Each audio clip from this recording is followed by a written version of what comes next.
గత 3 నెలల్లో high court police వ్యవస్థపై చేసినటువంటి సీరియస్ కామెంట్స్ ఏంటో ఒక్కసారి మనం స్క్రీన్ పైన చూద్దాం. ఎస్, ఒకసారి ఈ కామెంట్స్ చూడాలంటే 3 నెలలు వెనక్కి వెళ్లాల్సినటువంటి అవసరం ఉంది. డిసెంబర్ 18కి వెళుతున్నాం మనం. డిసెంబర్ 18న వెంకటరమణారెడ్డి అనే సోషల్ మీడియా యాక్టివిస్ట్కి సంబంధించినటువంటి కేసులో ఏం చెప్పిందంటే హైకోర్టు, మ్యాజిస్ట్రేట్ చాలా యాంత్రికంగా వ్యవహరించారు అతనికి రిమాండ్ విధించినటువంటి అంశానికి సంబంధించి. అలాగే సోషల్ మీడియా పోస్టుల కేసులో మ్యాజిస్ట్రేట్ కోర్టు తీరును ఆక్షేపించిన హైకోర్టు సెక్షన్ 111 కింద నేరం చేశారనేందుకు దర్యాప్తు అధికారే ఆధారాలు చూపలేదు, మ్యాజిస్ట్రేట్ మాత్రం ఆధారాలు ఉన్నాయంటూ రిమాండ్ విధించారు. ఇది క్లియర్గా హైకోర్టు అన్న మాటలు. 111 కింద కేసు నిందితునిపై 1 కంటే ఎక్కువ ఛార్జ్ షీట్లు దాఖలై ఉండాలి, అందులో ఒకటైనా హైకోర్టు పరిగణనలోనికి తీసుకుని ఉండాలి. మరి అదేది జరగకుండానే ఆర్గనైజ్డ్ క్రైమ్ కింద కేసులు పెట్టేశారు అన్న విషయంలో మ్యాజిస్ట్రేట్ చాలా యాంత్రికంగా వ్యవహరించారని డైరెక్ట్గా హైకోర్టే వ్యాఖ్యానించింది. దర్యాప్తు అధికారి 111 సెక్షన్ కింద ఈ సోషల్ మీడియా యాక్టివిస్ట్ వెంకటరమణారెడ్డిపై కేసు పెట్టడంలో ఎలాంటి ఆధారాలు చూపించలేకపోయారని చెప్పింది. రిమాండ్ రిపోర్టుపై మ్యాజిస్ట్రేట్ సంతృప్తి వ్యక్తం చేశారు. పోలీసులు అరెస్టుకు కారణాలు చెప్పకపోయినా చూపకపోయినా రిమాండ్ రిపోర్టు పైన మ్యాజిస్ట్రేట్ సంతృప్తి వ్యక్తం చేయడం పైన ధర్మాసనం ఆగ్రహం వ్యక్తం చేసింది. నెక్స్ట్ ఒకసారి వెళ్దాం. నెక్స్ట్ చూడండి. ఎస్, జనవరి 6, 2025. కోర్టుల కన్నా మీరు ఎక్కువ అనుకుంటున్నారా? వర్రా రవీందర్ రెడ్డి కేసులో మొదటి నుంచి పోలీసులు కోర్టు ఆదేశాలు ధిక్కరిస్తున్నారు.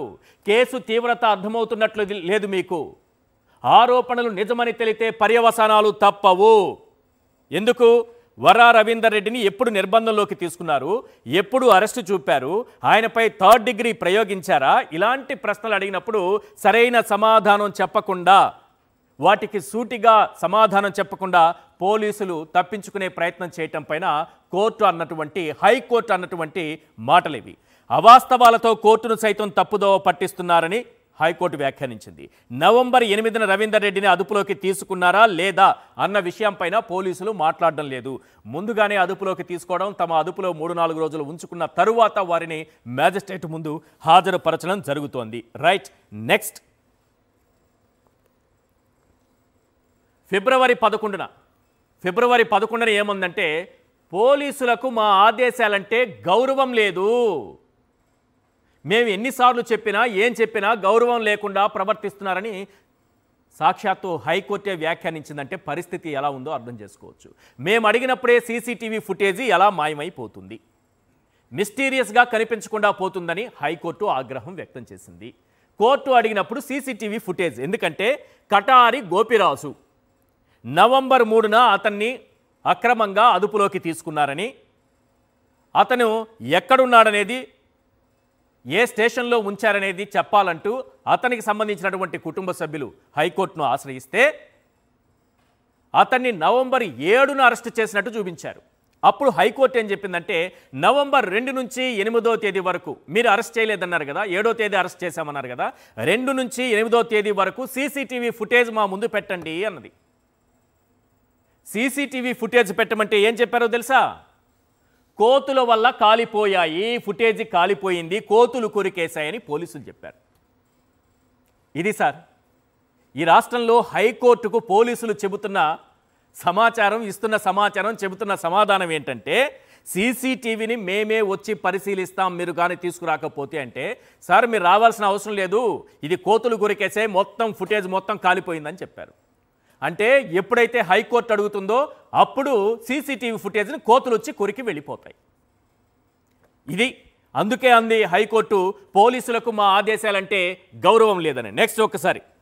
నెక్స్ట్ ఏ సందర్భం ఒకసారి స్క్రీన్ పైన చూద్దాం. ఫిబ్రవరి 12న డీజీపీని కోర్టుకు పిలుస్తాం, పోలీసుల తీరుపై హైకోర్టు ఫైర్ అయింది, కోర్టు ఆదేశాలను బేఖాతరు చేస్తున్నారు, పరిధి దాటి వ్యవహరిస్తున్నారు, పౌరులను అక్రమంగా నిర్బంధిస్తారా, పోలీసులు చాలా దూరం వెళుతున్నారు, రాష్ట్రంలో పరిస్థితులు ఉండాల్సింది ఇలాగేనా, న్యాయం అందరికీ ఒకటేనని మర్చిపోవద్దు.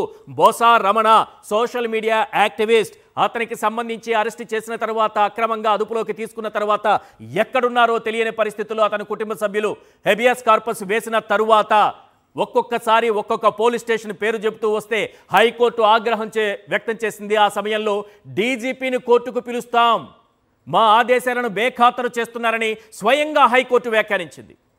ఇంతకంటే ఏం చెప్పాలి? ఇక నెక్స్ట్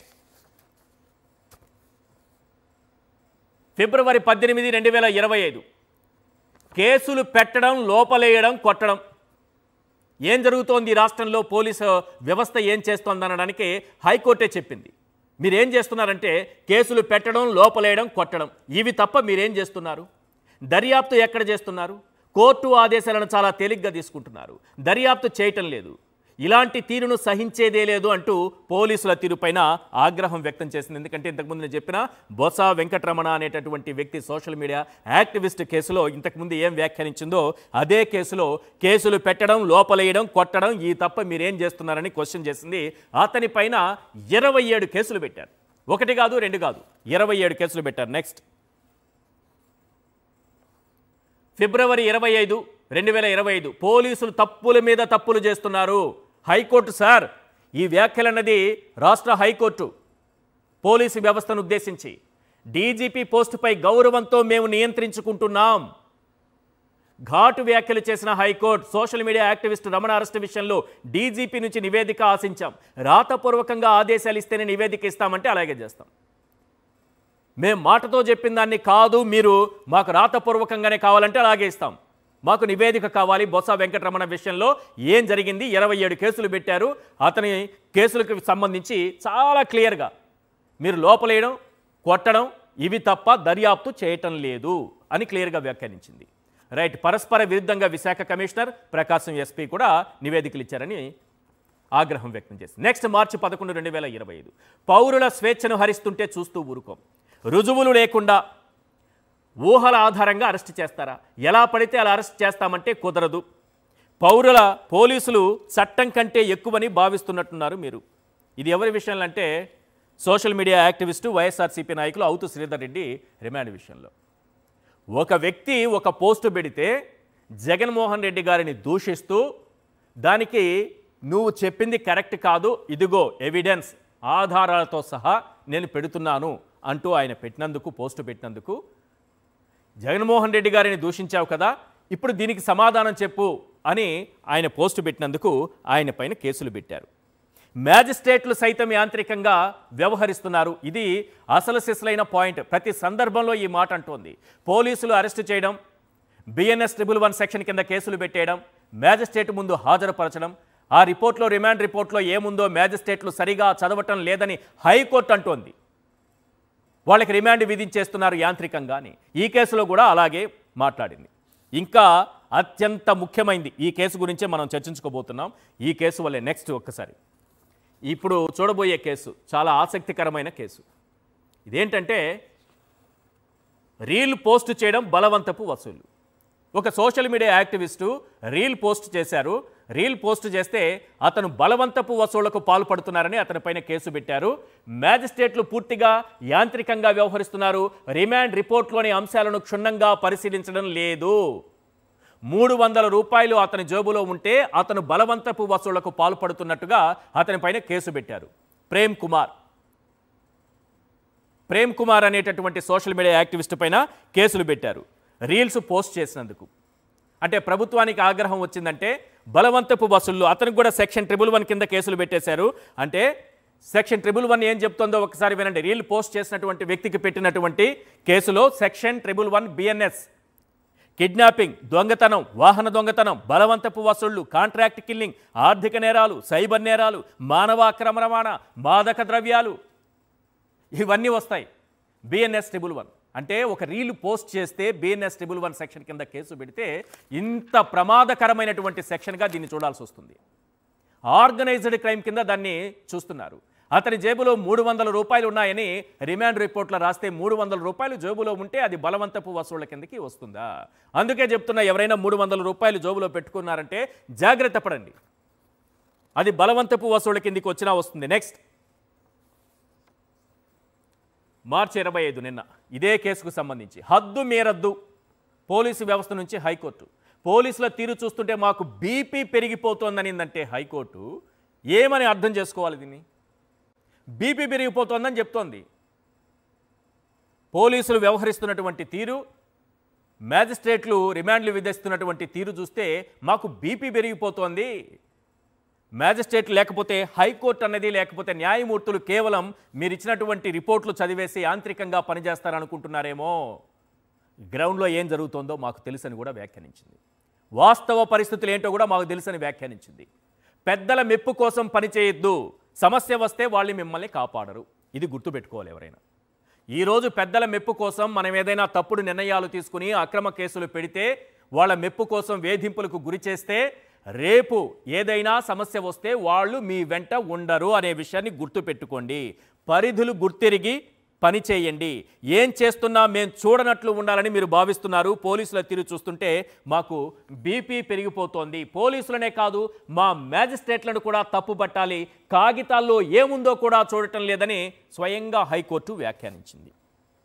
స్వయంగా హైకోర్టు వ్యాఖ్యానించిన పరిస్థితి. ఫైనల్గా ఒక విషయం చెప్తా. సుప్రీంకోర్టు ఈ మధ్యకాలంలో ఈ సోషల్ మీడియా పోస్టుల పైన ఒక వ్యాఖ్య చేసింది. ఏం చెప్పింది సుప్రీంకోర్టు అనేది ఒకసారి చూద్దాం. ప్రభుత్వ నిర్ణయాలు చర్యలు విమర్శించడం నేరం అంటే ప్రజాస్వామ్య మనుగడ సాధ్యం కాదు. స్వేచ్ఛగా మాట్లాడటం భావ వ్యక్తీకరణ గురించి పోలీసులకు బోధించాల్సిన సమయం ఆసన్నమైంది. సుప్రీంకోర్టు చెప్పిన మాట సార్ ఇది. భిన్నాభిప్రాయం అసమ్మతి తెలియజేయడం రాజ్యాంగం కల్పించిన హక్కుల్లో అంతర్భాగం. ఇది సుప్రీంకోర్టు అన్నది. అంటే అభిప్రాయం వ్యక్తం చేయటం అనేది ప్రతి ఒక్కరికి ఉన్నటువంటి స్వేచ్ఛ, ప్రజాస్వామ్యంలో అది వారికి ఉన్నటువంటి హక్కు.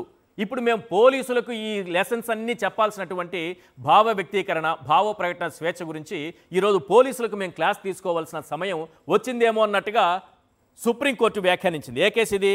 ప్రొఫెసర్ జావీద్ అహ్మద్ హజమ్ కేసులో సుప్రీంకోర్టు చేసినటువంటి కీలకమైన వ్యాఖ్యలు.